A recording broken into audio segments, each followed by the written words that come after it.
పురుషులతో సంభోగం, స్త్రీలతో స్త్రీలు సంభోగం. పాపం అంటే అదే కదా.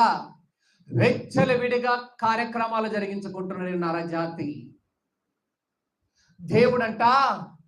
దేవుడు మానవులకు 1000 సంవత్సరాల ఆయుష్కాలం ఇవ్వగానే ఆ 1000 సంవత్సరాల ఆయుష్కాలములోని మానవులందరూ విడిగా పాపం చేయటం ప్రారంభించేసిండ్రు. వాయువు లేదు, వర్షలు లేదు, ఇష్టం వచ్చినట్లు వ్యభిచారం. స్త్రీలే పెళ్లిళ్ళు చేసుకుంటలేరా ఈ దినమన?